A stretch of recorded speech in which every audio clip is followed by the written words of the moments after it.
Well, hello there, everyone. Welcome to Nutshelled History. I appreciate your visit. Please make sure to go nuts on those like and subscribe buttons so that you can visit more often. Today, we are going to look at the heads of the churches. As I do this, please know that I am going to do my best with the pronunciations. It is not my strength. Before we get going, please like and subscribe. Let me know what you think in the comments down below. It really inspires me and gives me ideas on other things to explore. I am a curious mind, so spark it. Okay, let's roll. With the recent passing of Pope Francis, I have been discussing church leadership more and more with my students. This gave me the idea to put together a video for you all regarding the church leadership in the other major world religions. I mean, everyone knows that the Pope leads the Catholic Church, but lots of people are unaware of the other churches, at least ones that they do not have a personal connection to.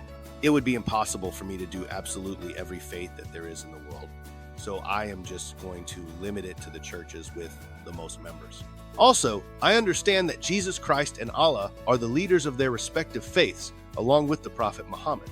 But for the sake of this video, I will be discussing the human mortal leader. Lastly, the information that I will be relaying is current as of the making of this video.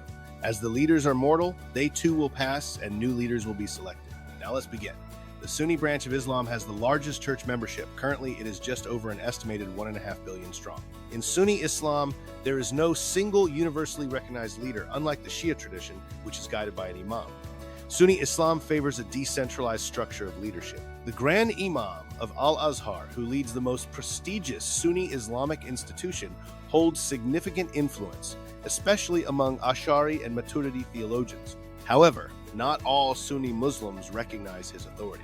Instead, leadership and influence come from Islamic scholars known as the ulama, who earn respect through their deep knowledge of Islamic law, or Sharia, and theology, or Kalam. The current Grand Imam of Al-Azhar is Sheikh Ahmed El-Tayeb.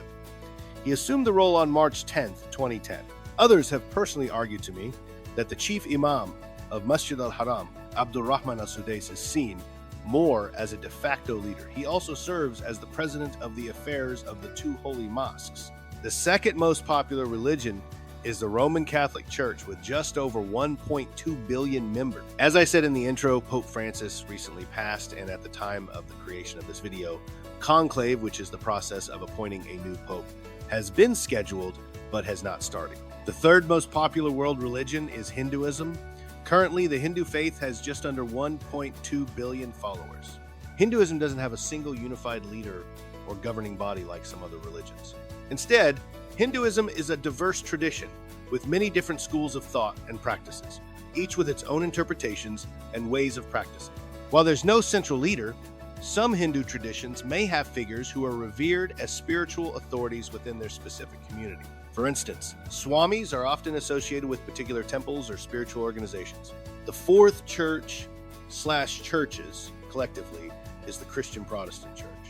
Altogether, about 625 million humans consider themselves members. Protestantism does not have a single overarching leader like the Pope in the Roman Catholic Church.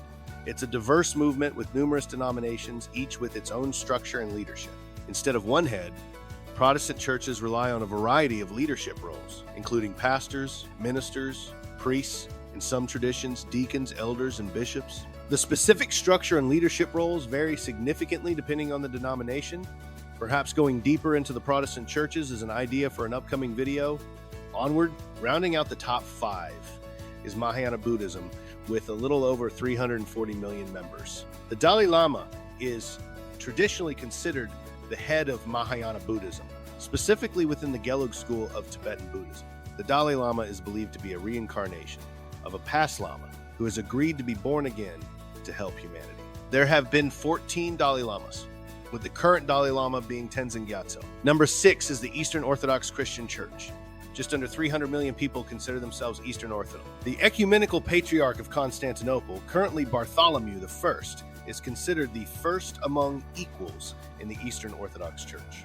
While not a sole authoritative leader, he holds a position of honor and is often referred to as the spiritual leader. The Eastern Orthodox Church operates with a synodical system, meaning it has no central authority or single bishop in a leadership role, but rather a decentralized structure. Separate from the Eastern Orthodox Church is the Oriental Orthodox Church. The Oriental Orthodox Church has several leaders each head of their respective autocephalous church within the communion. While the Coptic Orthodox Church of Alexandria is often seen as a spiritual leader, each church is independent. The current leaders include Pope Tawadros II of the Coptic Orthodox Church of Alexandria, Patriarch Ignatius Afram II of the Syriac Orthodox Church, Patriarch and Catholicos Karakin II of the Armenian Apostolic Church, and others.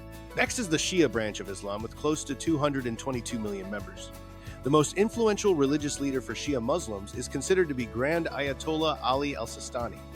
He is based in Najaf, Iraq, and is the primary marja or spiritual reference for many Shia Muslims worldwide. Number 8 on the list is Theravada Buddhism. About 188 million people consider themselves within this belief system.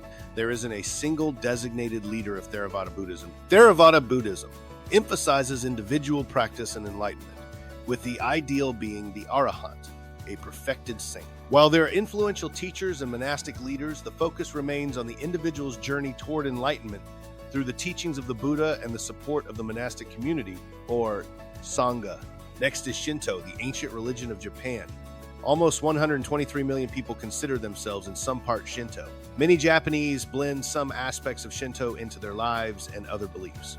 In Shinto, there isn't a single figurehead or religious leader in the traditional sense.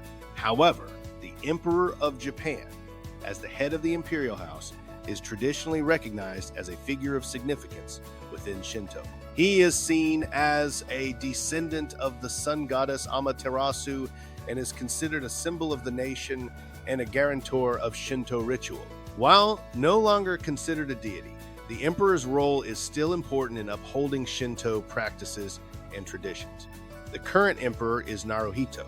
And now Judaism, with around 15.7 million members. In Jewish congregations, the spiritual leader and teacher is typically a rabbi. While there isn't a single overarching head of the Jewish religion like a pope in Catholicism, some countries, like Israel, have chief rabbis who are recognized leaders but primarily function as spokespersons and legal authorities within their respective community. And finally, the Anglican Church, with a membership of just under 76 million. The British monarch, currently Charles III, is the supreme governor, and the Archbishop of Canterbury vacant since January 7th of 2025, after the resignation of Justin Welby, is the most senior cleric. The governing structure of the church is based on dioceses, each presided over by a bishop. There you have it, folks. That is Heads of the Church's Nutshelled. Thanks for stopping by Nutshelled History. I am going to ask you again to make sure you smash the like and subscribe buttons for me. It really helps me out. If you would like me to focus in on any of these faiths or would like information on any faiths that I did not cover, let me know in the comments down below. Okay, I'll see y'all next time on Nutshelled History.